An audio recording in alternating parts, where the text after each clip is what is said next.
பார்த்தீங்கன்னா எந்த மெட்டீரியல் எல்லாமே எனக்கு புதுசாக தான் இருந்துச்சு. சார் எல்லாத்தையுமே சொல்ல நாங்கள் எழுதிக்கிட்டே தான் இருக்கோம். அந்த எக்ஸாம் பார்த்தீங்கன்னா கொரோனா பீரியடில் ரொம்ப தள்ளி வச்சு கரெக்டாக எனக்கு 20 நாள் டைம் இருந்துச்சு. 1லேருந்து 20 நாளுக்கு நான் டைம் எடுத்து போட்டேன். டைம் எடுத்து போட்டு படித்தேன். நோட்டை மட்டும்தான் படித்தேன். சார் பார்த்தீங்கன்னா அவங்க சொல்ல நான் ரிட்டன் தான் எழுதிக்கிட்டே தான் இருக்கோம். சொல்லுவாங்க. இப்போ ஸ்டாண்டிங் பார்த்தீங்கன்னாக்கா ஒரு 2 மணி நேரம், 3 மணி நேரம், 4 மணி நேரம், 5 மணி நேரமும் உட்காந்து எல்லாத்தையும் எடுத்து தான் சொல்லுவார். திரும்பி ஒரு தடவை சொல்லுவாங்க, திரும்பி அதுக்கப்புறம் சொல்லுவாங்க. இங்கேயே ஒரு 5 தடவை சொல்லியிருப்பாங்க. அப்போ திரும்ப கேட்கறது மூலமாக நான் வீட்டில் போய்ட்டு நாலு டெஸ்ட்டு சொல்லியிருந்தாக்கா அந்த டெஸ்ட் போர்ஷனை படிக்க மாட்டேன். அன்றைக்கி நடத்துகிற போர்ஷனை போய் படித்தோம்னாக்கா எனக்கு மெமரி வந்துடும். அப்போது நமக்காக வந்து அவ்வளோ நின்று நமக்காக சொல்லி கொடுத்த ஒரு ஸ்டாஃப் வந்து பார்த்தீங்கன்னா ஒரு 5 மணி நேரம் 8 மணி நேரமும் ஒரு நிற்கிறதுக்கு தேவையே கிடையாது. சார் இடையில தண்ணி குடிக்க மாட்டாங்க, அவங்க ரெஸ்ட் ரூம் பிரேக் எடுத்து போக மாட்டாங்க. அந்த ஸ்டாண்டிங் வீட்டில் நான் படிக்கும் போது டக்குன்னு ஞாபகம் வரும்னா சாரை நினச்சிப்பேன். ஏஞ்சி நின்று பண்ணாங்க. சார் வந்து லெசன் எடுக்கும்போது சார் நின்று படிக்கிறாங்க அப்படிங்கிறது தோணும்.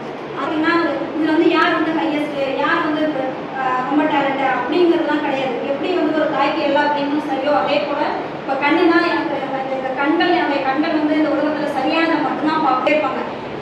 உடனே டக்குன்னு உடனே ஜிகே இடையில சொல்லிட்டே இருப்பாங்க. ஒரு கொஷின் ஜிகே சொல்லிட்டே இருப்பாங்க.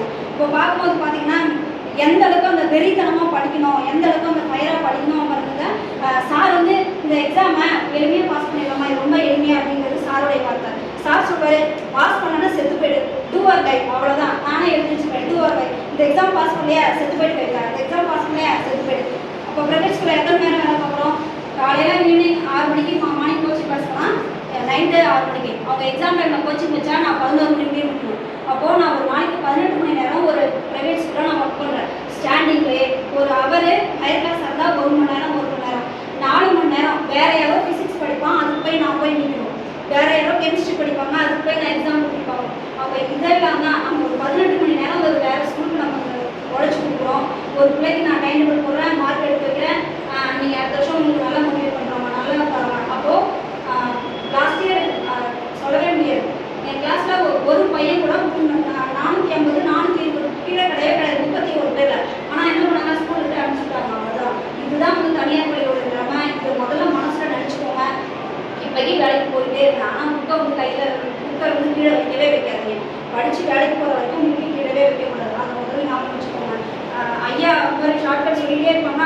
அப்பப்போ ஞாபகம் இருந்துகிட்டே இருக்கும். நான் யாருமே ஃபோன் பண்ண மாட்டேன், ஆனால் அவங்களுடைய நினைவுக்கு மட்டும் இருந்துகிட்டே இருக்கும்.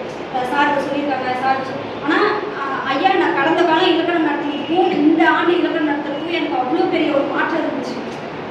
ஏன்னா அந்த அளவுக்கு இன்னும் நிறையா ப்ராக்டிஸ் எடுத்துக்கிட்டாங்க. அந்த நல்லா இன்னும் அந்த தெளிவு இன்னும் நிறைய ஹார்ட் ஒர்க் பண்ணியிருக்காங்க. அப்படிங்கிறப்ப நாம் என்ன பண்ணியிருக்கோம், போன வருஷம் எக்ஸாம் வந்தோம், மூடி வச்சோம், திரும்பி இந்த வருஷம் நான் புதுசாக வந்திருக்கேன். அப்போ தப்பெல்லாம் யார் பண்ணுறா, நான் தான் பண்ணுறேன் அப்படிங்கிற ஒரு தெளிவு நல்லா கிடையாது.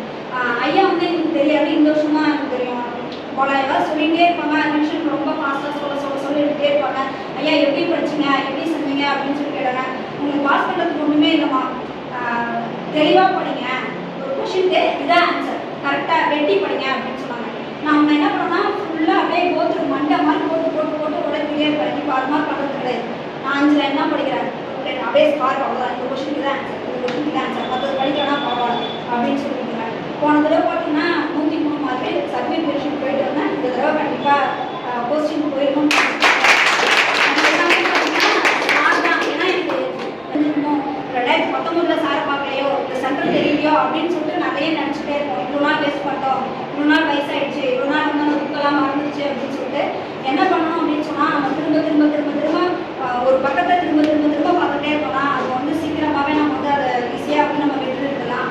பார்த்தீங்கன்னா யூபிஎஸ்சி எக்ஸாம்லாம் எடுத்தாங்க, அவங்களுக்கு வந்து போர்ஷன்ஸ் கிடையாது, எந்தமே லிமிட்டே கிடையாது. அப்போ அவங்க எப்படி பாஸ் பண்ணுறாங்க எனக்கு நல்லாவே தெரியும். பிஜிடிஆர்பி நாம் படிக்கிறோம், தமிழ் அந்த அளவுக்கு 100% தெரியவே தெரியாது. அதே டிஎன்பிசி படிக்கிறாங்களா, தமிழ் அட்டை அவங்களுக்கு தெரியும். நாம் என்ன பண்ணோம்னா நம்ம படிக்காமல் இருக்கிறது நம்ம தவறு. அப்போ நம்மளை கொஞ்சமாக மாற்றிக்க பார்க்கணும், திருத்திக்க பார்க்கணும். ரொம்பவே வந்து பார்த்திங்கன்னா ஆசிரியர் எல்லாமே ரொம்ப இங்கே வந்ததுக்கப்புறம் எனக்கு நிறைய வந்து என்னுடைய வாழ்க்கையில் தனித்துவமாகவும் நிறைய மாற்றங்கள் நடந்துச்சு. ஏன்னா ஒரு மனசு ரொம்ப உடஞ்சி போய் தற்கொலை பண்ணிக்கிற மாதிரி ஒரு ஒரு மோசமான ஒரு சூழ்நிலையில் இங்கே வந்தேன். இப்போ தான் ஒரு தெளிவாக ஒரு தேர்வை எதிர்கொள்ளுனாலும் சரி, தன்னுடைய குடும்ப வாழ்க்கையில் ஒரு எதிர்கொள்ளனாலும் சரி, அதற்குரிய மன தைரியம் எனக்கு பயங்கரமாக இருக்குது. வீட்டில் திட்டினாங்கன்னு வச்சுக்கோங்களேன், நான் சும்மா ரெண்டா விளக்கு என்ன சொல்லியிருக்காரு, ரெண்டா விளக்கு என்ன சொல்லியிருக்காரு, பாரதாசன் என்ன சொல்றாரு, பெண்ணெடுமை அவங்க திட்டுற சத்தம் எனக்கு காதே வாங்கிட்டேன். அதெல்லாம் நம்ம மண்டைக்குள்ள போகவே போகக்கூடாது. அதெல்லாம் கீழே போட்டு கீழே போட்டு மிதிச்சு கால் வச்சு மிதிச்சு அப்போ ஒரு தடவை கால் எடுத்து கீழே வைப்பேன். வச்சுட்டு திரும்பி ரெண்டாவது என்ன சொல்றாரு, வேற ஆத்தர் என்ன சொல்றாங்க, அவங்க திட்டுற சத்தம் எனக்கு மண்டைக்குள்ள போகவே கூடாது, அவங்க சத்தம் போகிறதே என் காதுக்கு போகவே கூடாது, அதை மட்டும்தான் சொல்லிட்டே இருப்பேன். திரும்ப அங்கே திட்டுறாங்க எனக்கு ஒரு ஆத்தர் பேர் வரும், அவங்க திட்டுறாங்க எனக்கு ஒரு ஆத்தர் பேர் வரும், அதை மட்டும்தான் சொல்லிட்டே இருப்பேன். இந்த தடவை அந்த முயற்சி போட்டிருக்கேன். ஆனால் திரும்பவும் அதே தப்பு தான் செஞ்சுருக்கேன். திரும்பி ஸ்கூலுக்கு போயிட்டு எப்போ கால்குலேட் பண்ணோம்னா அப்போ தான் எடுத்துகிட்டு வந்திருக்கேன். இதுக்காக இந்த 10 நாளையும் நான் சரியாக பயன்படுத்திப்பேன். கண்டிப்பாக எல்லாருமே வாழ்த்துக்களை தெரிவிக்கிறேன். கண்டிப்பாக நீங்கள் எல்லாருமே அரசு வேலைக்கு போங்க. இந்த தடவை பார்த்தீங்கன்னா நம்மகிட்ட வந்து ஒரு இல்லாத ஒரு மிகப்பெரிய தவறு என்ன அப்படின்னு சொல்லி கேட்டிங்கன்னா, அந்த குரூப் டிஸ்கஷன் மட்டும் இல்லாமல் இருக்குது. அதனால தான் நம்ம யாருமே வந்து பாஸ் பண்ணலை அப்படிங்கிறது நான் உண்மை இருக்குது. சரிங்களா? மற்ற சென்டர்காரெல்லாம் யாருமே விடாமல் நம்ம எல்லாரும் உட்காந்து ஒருத்தரும் ஒரு யூனிட் படித்தோம்னா நீங்கள் சாயந்தரமே 4 யூனிட் ரிவிஷன் பண்ணி முடிச்சிடலாம். 4 ஆகாக்க நல்லா மறக்குது. எனக்கு நல்லா தெரியுது. நான் போன வருஷம் எழுதின டெஸ்ட்டுக்கும் இந்த வருஷம் எழுதின டெஸ்ட்டுக்கும் நான் பாதி கூட எடுக்கல. எனக்கு நல்லா தெரியும். வீட்டில் போய் நிறைய அழுதுருக்கேன், ரொம்ப ஃபீல் பண்ணியிருக்கேன், ரொம்ப வந்து மன வருத்தமாக இருக்கேன். எனக்கு போன தடவை இத்தனை வருஷத்தில் படிச்சதில்லை, இது எல்லாருக்குமே டெஸ்ட்டு நான் கம்மியாக தான் எடுத்துருக்கேன். அப்போ இது எல்லாத்துக்கும் என்ன காரணம்ங்கிறது தெரியல. அப்போ நான் நினச்சே இந்த வருஷம் யாராவது கிடைப்பாங்க, நம்ம டிஸ்கஸ் பண்ணி படிக்கலாம், இந்த வருஷம் யாராவது கிடைப்பாங்க, நம்ம சொல்லி பார்த்து படிக்கலாம். அதனால இந்த யாராவது வந்தாங்கன்னா உடனே கூப்பிட்டு உட்காரச்சு நான் சொல்லிட்டே இருப்பேன், கற்றுக்கிட்டே இருப்பேன். வீட்டில் என்ன பண்ணால் தகவல் எடுத்து எழுதி பார்த்துட்டே இருப்பேன். அப்போது நல்ல ஒரு டீச்சர் ஒருத்தர் கூட ஃபெயில் ஆக்காமல் கடைநிலை மாணவர்களையும் பாஸ் பண்ண வச்சேன்னா ஏன் என்னால் பாஸ் பண்ண முடியும்? படி இப்போ என்னால் ஏன் அந்த திறமை இல்லையா அப்படிங்கிற கேள்வி கொடுத்தா அவனுக்கு நிற்கிற ஸ்டடிக்கு 8 மணி நேரம் நிற்கிறான், 5 மணி நேரம் இருக்கிறான், 15 மணி நேரம் நிற்கிறான், அவனுக்கு டைம் டேபிள் தரான், அவனை பாஸ் பண்ண வைக்கிறான். அவனுக்கு நான் எல்லாத்தையும் செய்கிறேன், என்னால் ஏன் பாஸ் பண்ண முடியல, நான் எங்கே தப்பு செய்யலை, அப்போ எங்கே தப்பு செய்கிறேன்னு இங்கே வந்தப்போ தான் நான் கண்டுபிடிச்சேன்.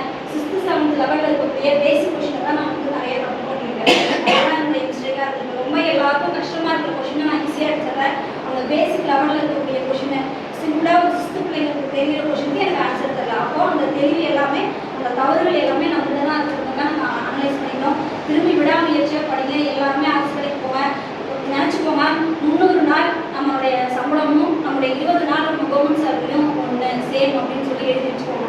சரிங்களா? 300 நாள் ஒரு வருஷத்துக்கு நான் 12,000 வாங்குறேன் அப்படின்னு சொல்லி எழுதுனா இங்கே 20 நாளைக்கு நம்ம 80,000 சேலரி வாங்குறோம், 1 லட்சம் சேலரி வாங்குறோம், நம்ம IAS இதெல்லாம் நம்ம படிக்கிறோம். அதனால தான் இந்த கொஷின் இந்த எக்ஸாம் டஃப்பாக இருக்குது, அதனால் இந்த கொஷின் டஃப்பாக இருக்குது அப்படிங்கிறத நினச்சிக்கோங்க. எல்லோரும் நல்லா படிங்க.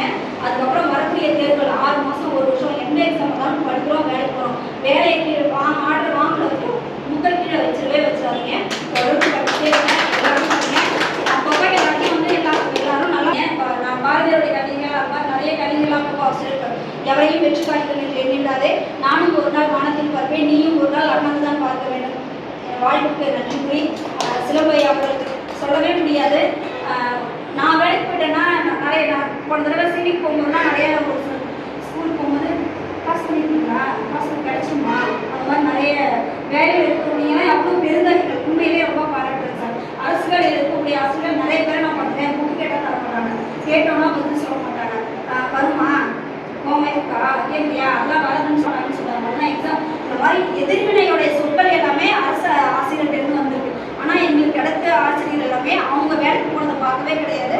எல்லாருமே பார்த்தீங்கன்னா எல்லாரும் படிங்க வேலைக்கு போங்க, படிங்க வேலைக்கு போங்க, இந்த வார்த்தையை தவிர யாருமே சொல்கிறாங்க. ஆனால் ஐயா வந்து பார்த்தீங்கன்னா அவங்க எந்த வருடத்தில் ஆரம்பித்தாங்கன்னு தெரியல.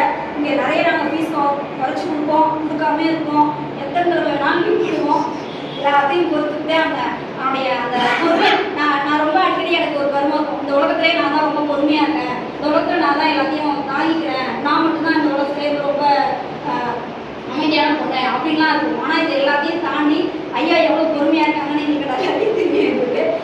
அந்த கல்வி பணியை வந்து வேலைக்கு போனது மட்டும் இல்லாமல் இவ்வளோ ஆசிரியர்களெல்லாம் உருவாக்கியிருக்காரு அப்படிங்கும்போது அட்டையெல்லாம் பார்க்கும்போது இந்த 12ல் நான் வந்து படிக்காமல் போயிட்டோனோ அதான் வேலை கிடைக்கலையோ, இந்த டெக்னிக் சார் போய் பார்க்காம விட்டோமோ அதான் வேலைக்கு போக மாட்டோமோ அப்படின்னு சொல்லி நினச்சிட்டே இருப்பேன். தொடர்ந்து எங்களுக்கு வழிகாட்டணும், தொடர்ந்து எங்களுக்கு எல்லாரையும் அரசு பணியாக வழிகாட்டணுங்கிறத நான் வேண்டி விரும்பி கேட்கிறேன். அவங்களுடைய நான் அடிக்கடி முன்னாலாம் கேட்போம், சார் அவங்க அம்மா நல்லா இருக்காங்க, அப்பா நல்லா இருக்காங்க அப்படின்னு கேட்போம். இந்த 2 வார்த்தை மட்டும் தான் கேட்போம். அதை திரும்பி இடையில எப்பயாவது எனக்கு ஸ்கூல் போயிட்டு ஏதாவது டவுட்னா ஐயாவுக்கு ஃபோன் பண்ணுவேன். ஐயா எங்கள் படிவம் இதில் எல்லாம் மிஸ்டேக்காக சொல்கிறாங்க, நீங்கள் சொல்லுங்கள், இந்த இடத்த இந்த இது தெரியல எனக்கு ஃபோன், நான் எப்பயாவது ஒரு தடவை தான் ஃபோன் பண்ணுவேன். உடனே எடுத்து ஃபோன் பண்ணி உடனே கேட்டு இதுதாம்மா பதில், இதுக்கு இதாம்மா ஆன்சர், இது வராது வரும். வேற எந்த சார்ட்டுமே நான் டிஸ்கஸ் பண்ணதே கிடையாது. சந்தேகம்னா சார்ட்ட ஃபோன் பண்ணி கேட்பேன், அவ்வளோதான். வேற எதுவுமே நான் ஃபோன் பண்ண மாட்டேன். எந்த நாளும் நான் ஃபோன் பண்ண மாட்டேன். என்னைக்காவது வருஷத்துக்கு ஒரு தடவை 2 தடவை ஃபோன் பண்ணுவேன். ஃபோன் பண்ணால் சந்தேகத்துக்கு மட்டும் தான் ஃபோன் பண்ணுவேன், வச்சுருவேன், அவ்வளோதான். அது மாதிரி நீங்கள் அப்துல் கலாம் அடிக்கடி சொல்லக்கூடிய ஒரு வார்த்தை, அவர் வந்து ரொம்ப வெற்றி பெற்றன்னு யாருமே சொல்லவே கிடையாது. அவர் வந்து நான் வாய்ப்பை சரியாக பயன்படுத்தி கொண்டேன் அப்படிங்கிறத அடிக்கடி சொல்லிட்டே இருப்பாரு. அறிவு அச்சம் காக்கும் கல்வி அப்படின்னு சொல்லி செத்தாவது படிச்சுங்க, செத்தாவது வேலைக்கு போயிடுங்க. இந்த 2 விஷயம் மட்டும் மனசில் வச்சுக்கோங்க. எல்லாருக்குமே வாழ்த்துக்கள். எல்லாரும் நல்லா படிங்க. இந்த குறுகிய காலம் பார்க்காதீங்க. எல்லாருக்கும் தெரியாத கொஷின் எல்லாருக்கும் தெரியாது, சரிங்களா? போன தடவை நான் 4 கொஷின் தப்பு பண்ணேன். அந்த 4 கொஷினும் எல்லாருக்கும் தெரிஞ்ச ஈஸியான கொஷின். அதே மாதிரி தான் அந்த கொஷின் தப்புனாக்க அது எல்லாருக்கும் தெரிஞ்ச கொஷினை தப்பு பண்ணக்கூடாது. கொஷினை முழுமையாக படிங்க, நல்லா வாசிங்க, நல்லா தேர்வு அணுகுங்க, பயம் இல்லாமல் தேர்வு எடுங்க. என்னுடைய தோல்விக்கு எல்லாத்துக்கும் காரணம் அந்த பயம் தான்.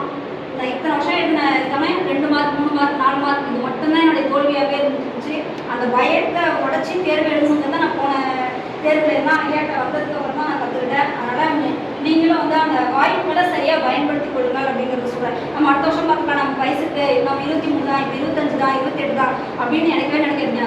அரசு வந்து பார்த்தீங்கன்னா ஒவ்வொரு வருஷமும் கடுமையான ஏதாவது ஒரு தடைகள் கொண்டு வந்துகிட்டே தான் இருப்பாங்க. ஏதாவது ஒரு சட்டம் வந்துகிட்டே தான் இருக்கும்.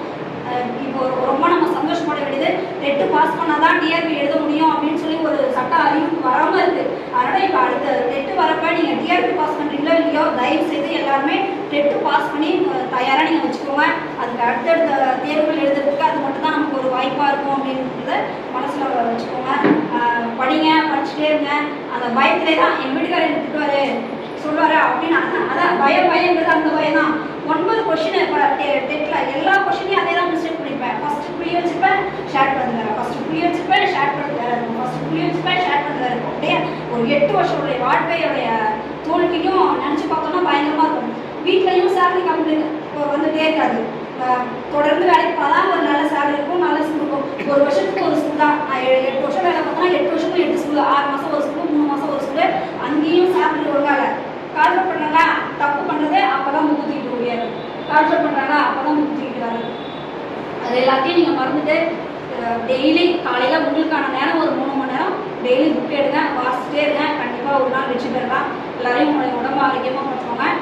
ஐயாவுடைய குடும்பம், குழந்தைங்க அதெல்லாம் ஒரு நாள் கூட சொன்னதே கிடையாது. அவங்க எல்லாரும் சொல்லுவாங்க, இங்கே யாருமே அவங்களுடைய பர்சனலாக சொன்னதே கிடையாது. நாங்களாம் கேட்போம், சார் உங்களுக்கு பிள்ளைங்க இருக்காங்க, கல்யாணம் ஆயிடுச்சா அப்படின்லாம் நாங்கள் பர்சனலாக ஒரு வார்த்தை கூட சொல்கிறேன். அந்த ஒழுக்கம், அந்த டிசிப்ளின் வேறு எங்கேயுமே கிடையாது.